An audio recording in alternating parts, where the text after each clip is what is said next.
প্রিয় শিক্ষার্থী, আজকে আমি আপনাদের সামনে যে অঙ্কটা তুলে ধরেছি সেটা ত্রিভুজ সম্বন্ধীয়। এই ত্রিভুজ সম্বন্ধীয় অঙ্কটা হলো বিষমবাহু ত্রিভুজ। বিষমবাহু ত্রিভুজের ক্ষেত্রে হয় কি আমাদের এই ত্রিভুজের তিনটা বাহু কখনো সমান হবে না।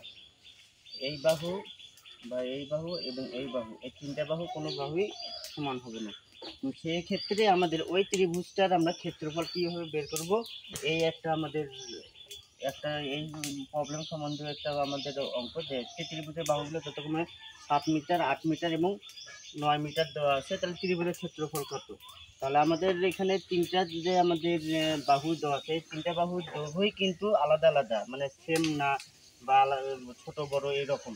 তো সেক্ষেত্রে আমাদের ধরে নিচ্ছি যে, মনে করি ত্রিভুজের বাহুগুলো ততক্ষণে এ ইকুয়াল টু 7 মিটার ধরলাম, বি ইকুয়াল টু 8 মিটার এবং সি ইকুয়াল টু 9 মিটার। এখানে এই বিষমবাহু ত্রিভুজের ক্ষেত্রফল বের করার জন্য আমাদের প্রথমত বের করতে হবে হচ্ছে অর্ধ পরিসীমা। আর অর্ধ পরিসীমার ক্ষেত্রে আমাদের যে সূত্রটা পাই সেটা হচ্ছে তিনটা বাহুর যোগফল ভাগ 2।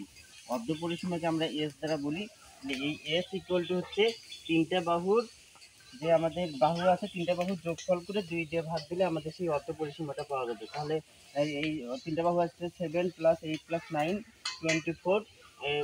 তাহলে 24 ভাগ 2 করলে আমাদের 12 মিটার আসবে হচ্ছে অর্ধ পরিসীমা। আর এই অর্ধ পরিসীমা ইউজ করে আমাদের যে ত্রিভুজের ক্ষেত্রফলটা পাবো, সেই ত্রিভুজের ক্ষেত্রফল আসতেছে হচ্ছে এস ইন্টু এস মাইনাস এ, এস মাইনাস বি এবং এস মাইনাস সি এই বর্গমিটার। তাহলে আমাদের এসটা আমাদের অর্ধ পরিসীমা, এ হচ্ছে প্রথম বাহু, বি হচ্ছে দ্বিতীয় বাহু এবং সি হচ্ছে তৃতীয় বাহু। তাহলে 12, 12 - 7, 12 - 8 এবং 12 - 9।